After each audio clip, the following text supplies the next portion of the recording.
Até que ponto você lutaria para ter a vida mais comum possível, mesmo sendo alguém extraordinário? Mesmo sendo algo que, para os olhares do mundo inteiro, seja impossível. E com essas motivações relativamente simples se comparada a outros títulos de sucesso, nós somos apresentados a Hell's Paradise, ou Jigokuraku em japonês. E no vídeo de hoje eu vou falar justamente sobre esse mangá, que inclusive acabou de virar anime, falando sobre seus pontos positivos e do quanto eu gostei dessa história e também recomendando para vocês. Afinal, é um mangá realmente muito legal de se acompanhar e relativamente curto se comparado a outras histórias. E isso tudo depois da vinheta.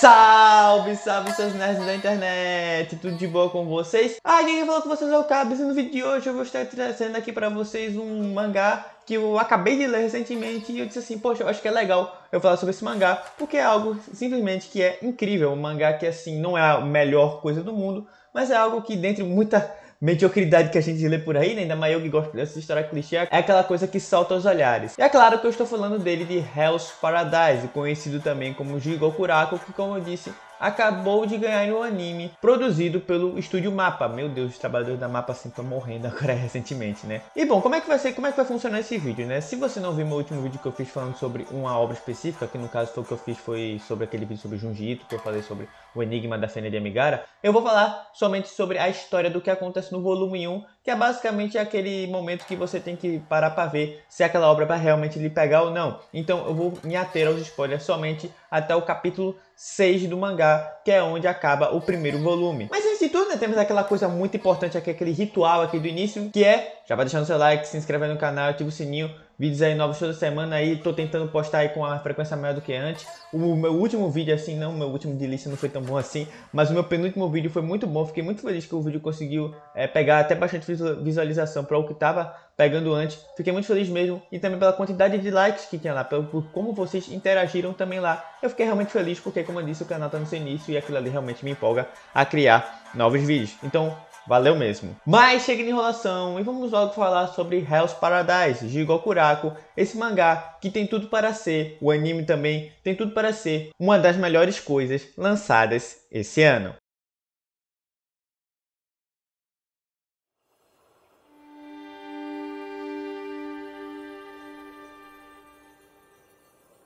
A decapitação demanda uma técnica de espada exemplar.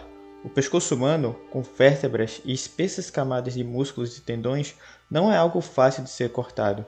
Sendo assim, realizá-la em um único corte limpo é um feito que poucos dominam. O trabalho, entre aspas, normalmente requer uma série de cortes brutos que transformam os campos de execução em um quadro do inferno. Mas existe um homem que, apesar de ser condenado a diversos tipos de penas de morte, parece se recusar a morrer, seja pela própria decapitação em si, esquartejamento por tração de animais, queimar na fogueira e até mesmo ferver em óleo quente. O seu nome é Gabimaru, o mais renomado ninja da vila Iwagakure, que desde o seu nascimento foi treinado na arte do assassinato, tornando-se uma lenda viva conhecida em todo o Japão. Ao ser questionado pela inspetora que estava o interrogando de como foi capturado, Gabimaru diz que foi traído pelos seus companheiros após pedir para sair da sua vila. Ele diz que não tem mais motivos para viver e que por isso a única coisa que desejava era morrer. Ao ser questionado novamente pela inspetora os motivos de ele querer sair da vila, ele diz que é por causa de um casamento forçado que teve com a filha do chefe da vila. Ela era uma pessoa ingênua em relação ao mundo e adepta da paz. E essa atitude dela, segundo o próprio Gabimaru, o fazia se desviar do caminho de um shinobi. No entanto, no fim, aquele que foi mais ingênuo foi o próprio Gabimaru, que havia esquecido que cortar laços com a aldeia era o mesmo que assinar a própria sentença de morte. E por isso tinha sido traído e agora a única coisa que desejava era morrer. Porém, o ninja ocultou alguns detalhes bem importantes do que aconteceram no momento de sua captura. Quando a inspetora tinha acabado seu interrogatório, Um dos guardas da prisão disse que estava preocupado, entre aspas, com o fato de uma mulher ficar tanto tempo sozinha com um monstro como Gabimaru, conhecido pela alcunha de O Vazio. E ele ainda diz que esse monstro tinha matado sozinho cerca de 20 homens antes de ser capturado. Mas essa situação traz uma dúvida bem válida tanto para nós quanto para os personagens. Como um homem que dizia que queria tanto morrer resistia a tantas tentativas de pena de morte? Essa dúvida acabou acometendo o próprio Gabimaru, que simplesmente não conseguia entender o motivo dele querer viver tanto. Afinal, ele era vazio e não deveria ter nenhum arrependimento ou apego à vida. No dia seguinte, logo após mais uma falha tentativa de execução, a inspetora revela ser Yamada Azaemon Sagiri, uma decapitadora do renomado clã de Ronins Yamada Azaemon, que durante gerações serviram como testadoras de lâminas e carrascos, testando lâminas, cortando cadáveres ou realizando execuções oficiais por decapitação, sendo considerados verdadeiros mestres das lâminas. E ela está ali para realizar um verdadeiro corte perfeito, um corte limpo, uma decapitação perfeita. E vendo aquela mulher na sua frente, Gabimaru sentiu pela primeira vez desde que havia sido capturado que a sua vida estava verdadeiramente em risco. E após Sagiri executar o golpe com sua espada, Gabimaru desviou do golpe e, mais uma vez, recusando-se a morrer. É então que Sagiri diz que sabe o motivo dele não querer morrer. Durante todos os seus anos como decapitadora, Sagiri tinha visto os mais fortes condenados revelarem seu verdadeiro apreço às suas próprias vidas na hora da execução, e ela tinha visto isso em Gabimaru também. Afinal, estava muito claro que ele amava sua esposa. E pela reação violenta de Gabimaru ao escutar a fala da executora, aquilo se concretizou como uma verdade absoluta. Gabimaru então se lembra de uma conversa que teve com sua esposa.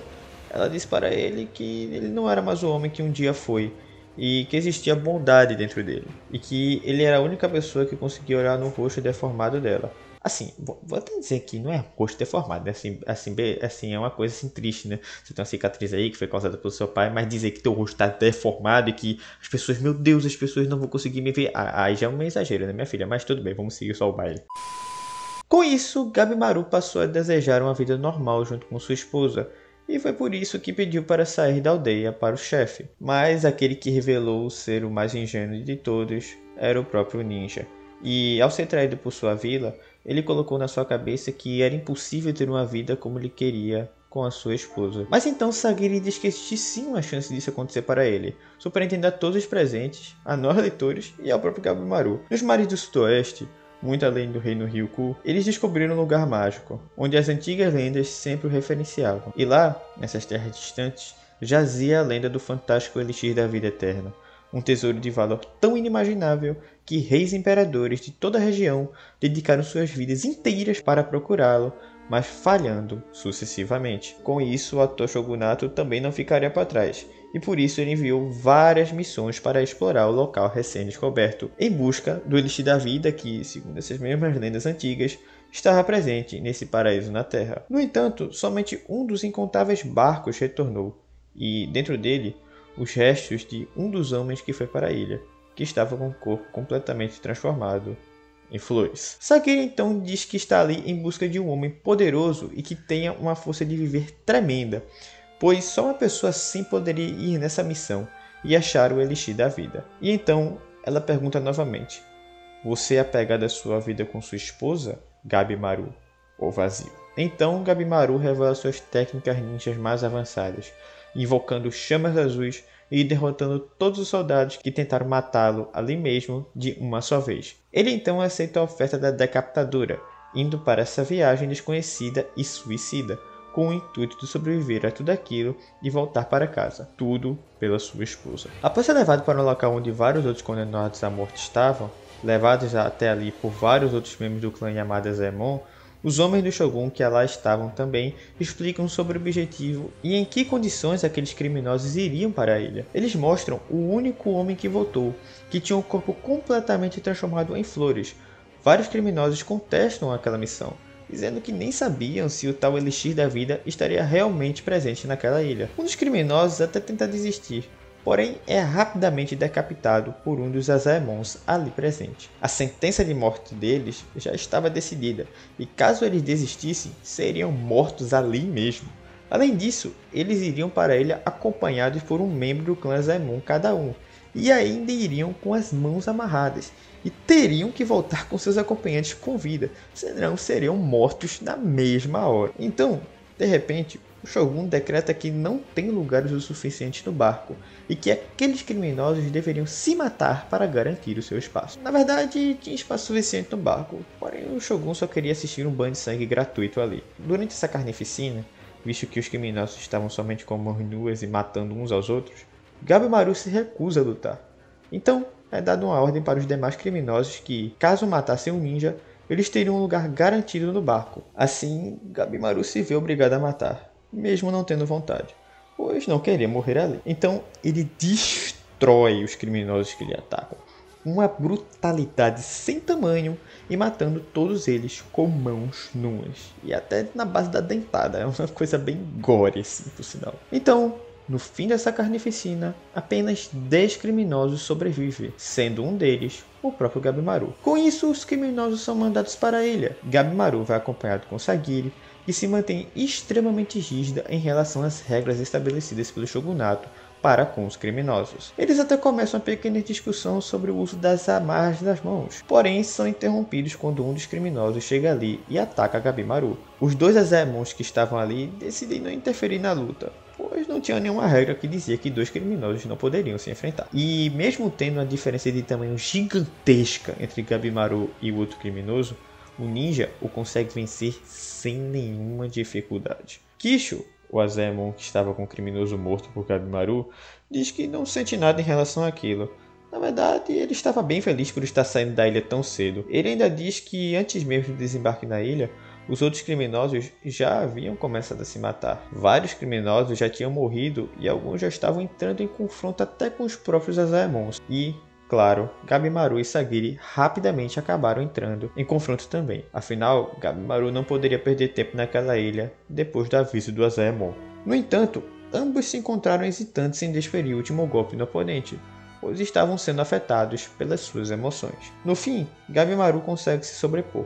Porém, como aconteceu antes, ele não consegue desferir o último golpe, mesmo tendo imobilizado completamente a sua oponente. Ele então se lembra de uma frase que sua esposa tinha dito antes, e que Sagiri disse naquele momento também: "Você não é mais o homem que uma vez já foi." Em outra parte da ilha, vemos o espadachim Tamiya Gantetsusai e o seu acompanhante Fushi, que se deparam com a construção que com certeza tinha sido feita por humanos, mesmo não tendo nenhum registro de alguma civilização que ali prosperou um dia. Então, de repente, o espadachim sente uma borboleta morder a sua mão, ligando os pontos e rapidamente cortando fora sua mão, sem pensar duas vezes. O resultado foi o esperado. Do que sobrou de sua mão, várias flores surgiram. Da floresta, vários insetos bizarros e gigantes e com rostos humanos surgiram, e acima da copa das árvores, uma criatura mais bizarra ainda do que todas as outras surge e se dirige para onde os personagens estão. E onde Gabimaru e Sagiri estavam, também surgiram criaturas igualmente bizarras que se dirigiam para sua direção e que, com toda certeza, não eram nada amistosas. Essa era a Ilha do Paraíso, aquela que tinha uma grande chance de abrigar o elixir da vida eterna. Mas o que é o paraíso para alguns pode ser o pior inferno para outros. E para os humanos que tinham desembarcado na ilha naquele dia, a segunda opção era com certeza a que mais se encaixava nas suas realidades.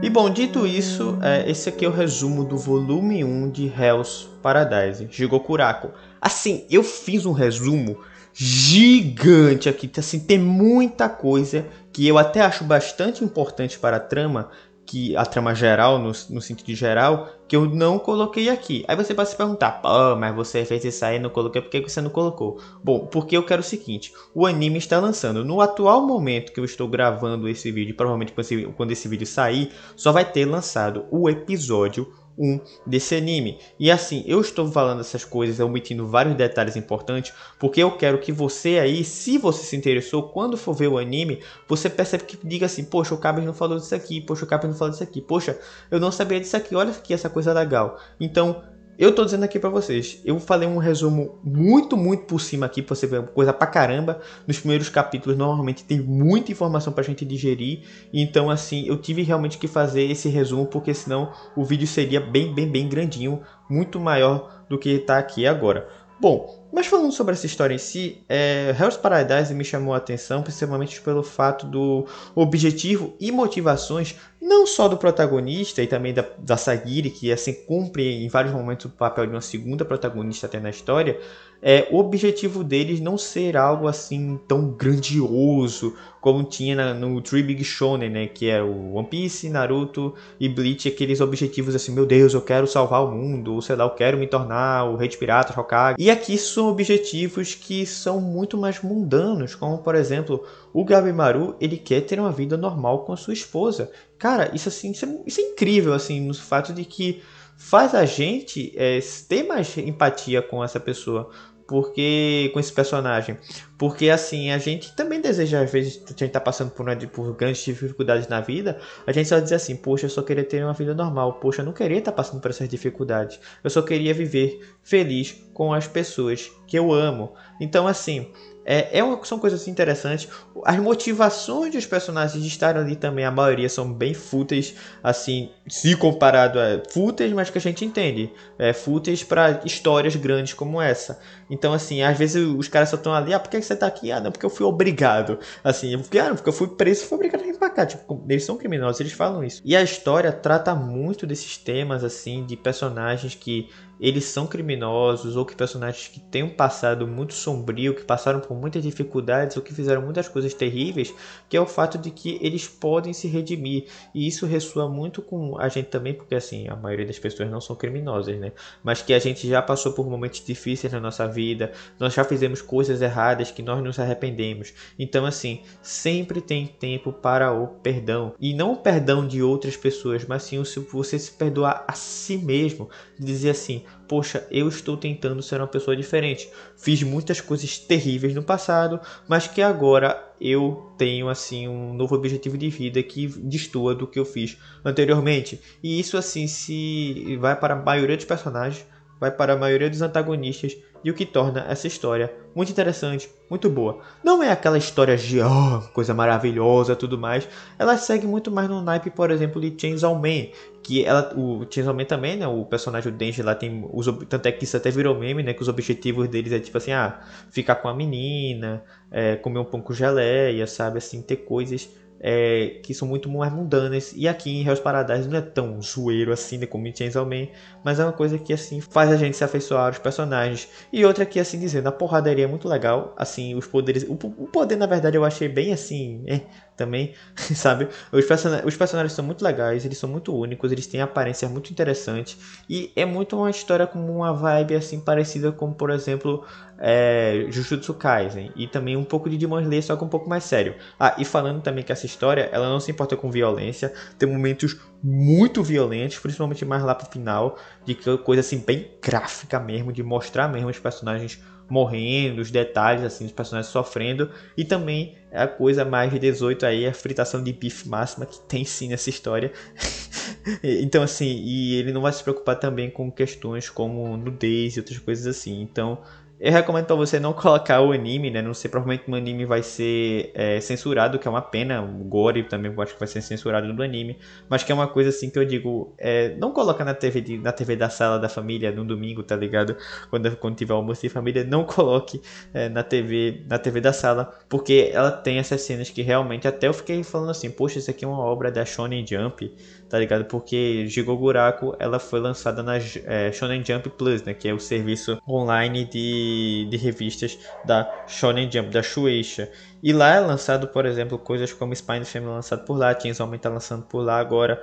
E assim, e essa obra aqui, eu até falei num vídeo meu que eu falei sobre os animes mais esperados dessa temporada, que Hell's Paradise ele é um desses animes mais esperados dessa temporada, de que ele teve 150 milhões de acessos lá nesse serviço da Shonen Jump. Então, meio que assim, já atesta que muita gente gosta e que provavelmente assim, se você gosta de um shonen de porrada, aquele shonen com personagens carismáticos, simples, mas que são carismáticos, você vai gostar pra caramba dessa história. Então tá aí, Hell's Paradise, Jigokuraku. leiam esse mangá. O mangá já está completo, já tem 127 capítulos, completinho, já acabou. E o anime vai estrear agora. Eu ainda não vi o primeiro episódio do anime, mas algumas pessoas já dizem que tá bem legal mesmo. E até que tá sendo animado pela Mapa, né? Então a gente pode esperar muitas coisas boas desse anime.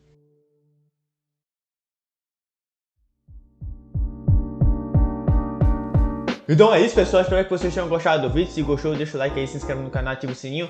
Vídeos novos toda semana, com uma frequência maior do que estava sendo antes, que fiquei meses sem postar. Então é isso aí, galera. Valeu por ter chegado até o final do vídeo. Falou, e até o próximo vídeo. Fui!